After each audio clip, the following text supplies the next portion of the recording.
Hi, it's Chris with Implied Music. Rootless voicings. Okay, every chord has a root. We name the chord by the root, but the paradox is all the juicy information about whether the chord is major or minor, how it behaves, where it goes, doesn't really live in the root. It lives in the behaviors of the thirds and the sevenths. What that means for us is when we're arranging, we can create chords that have no root. Now, rootless chords are central to my playing, my arranging, and really so many others too. And I've got 6 short, easy examples of how it can show up in some music. So let's take a look at them.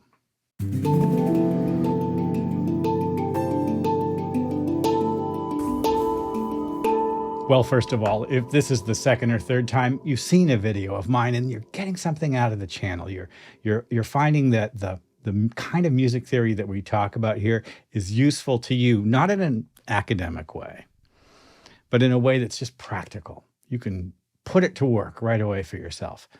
And you're not subscribed, and I know some of you are not subscribed.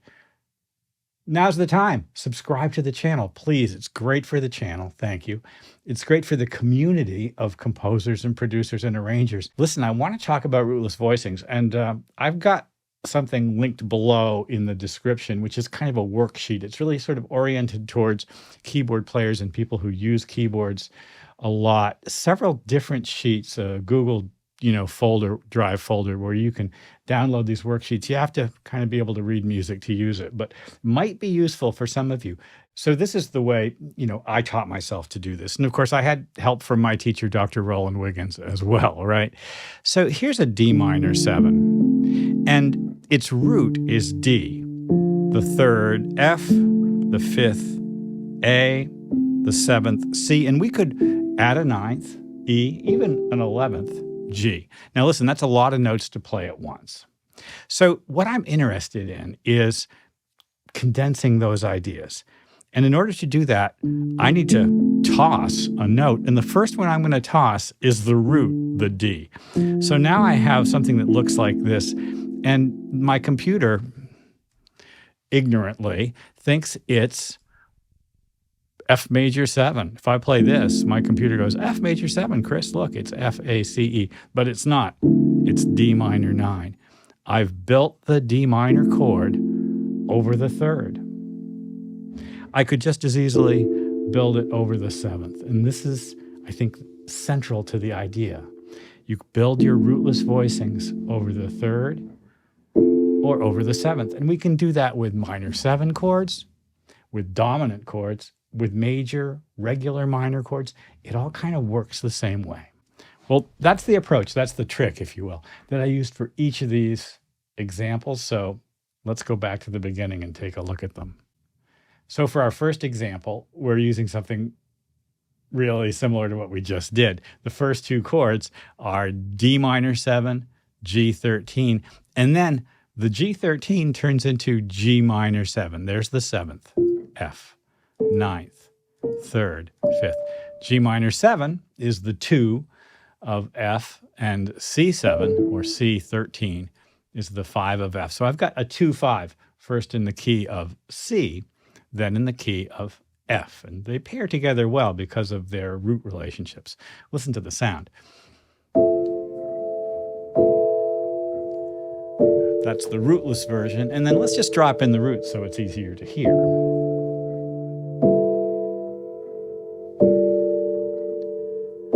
Now, if I just arpeggiate that right hand,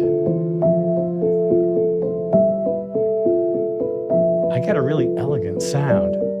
You can see I've let the bass water. Sometimes it begins on the root and travels up to the 3rd, maybe to the 5th.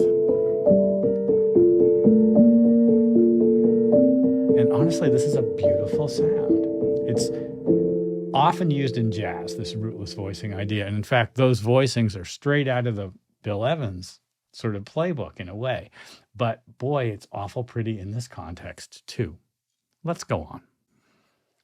Here's a couple more minor 7 chords. And I've set up the voicings in a way that I think probably will be familiar to you, maybe a little bit strange, but look at this. D, E flat, G, B flat. That's a build of the C minor 7 chord over the 9th. Woo! And then here, that same D still at the bottom, D, F sharp, G, B natural is E minor 7. And you won't hear it, I think, at first. You'll hear these chords as major 7 chords, but as soon as we add the roots, they'll sound great. So this is C minor 7, not E flat. This is E minor 7, not G. But if we add the roots, there it is. Now we've got this beautiful 2 against 3 rhythm. And the shift between the C minor and the E minor is a chromatic mediant modulation, and so it has an elegant, epic, pretty compelling emotional sound.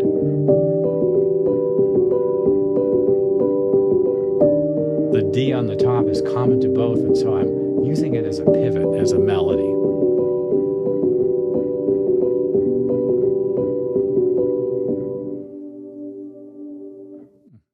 Our next example uses chromatic mediant modulations as well. The first 4 notes here, F sharp in the bottom, looks like F sharp minor 7, but we've got a D. The D tells us this is D major 9. This set of notes looks like F6 to the poor computer, but when I add the B flat, we know suddenly that it's B flat major 9. Rootless voicings have a kind of a ambiguity. We're not exactly sure what they are. They behave the way they behave because the thirds and sevenths behave the way they behave. It's a beautiful sound. Sounds major, sort of, to me, because I know what the thirds and sevenths are going to do. And now this lovely arpeggio in the right hand is supported by a bass melody. Again, this is a great trick with Rootless voicings. All right, going on. So this G chord, just really quickly, follow me. All those notes. That really is all the notes of the G scale, too, just stacked up in thirds, can be expressed with all those notes or as fractions and of the chord, fragments, so to speak. And you'll hear people say fragmentary chords. My teacher used to use the expression fractional chords. A fractional chord, probably the classic example is you play the third and the seventh of the chord. Shell voicings are a type of fractional chord or fragment of a chord. Well, that's a fifth, that's a fourth. And I could also play the D and the G. That would be a fraction of the G chord. This set of fourths is what makes Talking Heads' naive melody, in a way, kind of cool. It's in the high guitar part while the bass does this. And the bass kind of keeps coming back to D. The center note is D, which I think is so genius. But if you look at the melody, it really is in G, right?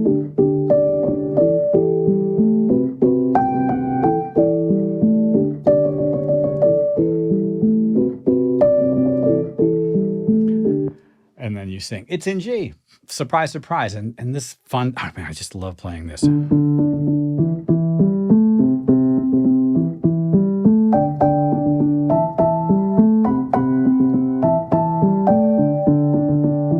Such a great part. Listen, let's go on. Fourths are great fragments. Fifths are also great fragments. Here I've used a pedal tone, C, and I've let the fifths be fractional versions of first C major, then C minor, and it becomes kind of ambiguous as the fifth drifts around over the top of the C. My ear hears a suggestion of melody, of key signature, of tonality or chord, without really hearing specific harmonic motion. This is what I call a terrain, a landscape of sonority or harmony.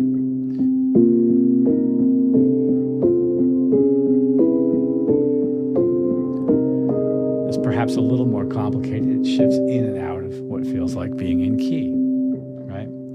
All right, so the classic rootless voicing is a stack of fourths because it's an ambiguous sound. If I play an F in the bass, I get, you know, this F6 sound. If I put the C down here, C6-9. If I put the B flat at the bottom, B flat major. It's pretty kind of cool. D, I get a D7 sus. If I use the G, it's either a G sound or an A minor sound. That stack of fourths has power in its ambiguity. It's it's a kind of a chord that Joni Mitchell called a chord of inquiry. It kind of makes you raise your eyebrow and go, what? So this stack of fourths here, this is the example I just gave. Over the F is an F chord, but over the B flat, it's a B flat major chord. So we can really take advantage of that and have some fun with it. And here the left and right hands are playing just a simple little drumming 3/4 rhythm. And this would be a great backing track for something, I think. Shifting things around chromatically, right? Somehow it sounds okay, despite the fact that it's really ambiguous and weird. Listen, rootless voicings are crucial to my work. When I started to understand how to use them and began to work with them regularly, it really opened up the way I heard music. And the reason for it is simple. Rootless voicings rely on the behaviors of notes within the chord to sort of work. They rely on the behaviors of the thirds and the sevenths. And once I started hearing the way the thirds and the sevenths behaved, the direction they went, the tendencies, I began to understand how to voice chords more fluidly and more professionally, and really understand, I think, melody a little bit better too. There's a part of this which is definitely what my teacher called kinesthetic. There's like a technical side of doing it, if you're an instrumentalist, that requires, if you haven't done it before, a readjustment. And to some degree, a way of rethinking. But I found, and I'm going to just pitch this again to you guys who actually play keyboards and read a little bit, that doing the drills, getting it into my hands so it became an unconscious ability, so to speak, was a very powerful way of relearning the kind of old-fashioned chorale-based voicings that I had been taught when I was, a teenager. I got to say, try it. Rootless voicings, your bass player will thank you. It'll help your arrangements. I hope this has been useful. Like and subscribe and ding the bell. You'll be notified when I do my videos. And, I'll see you next time.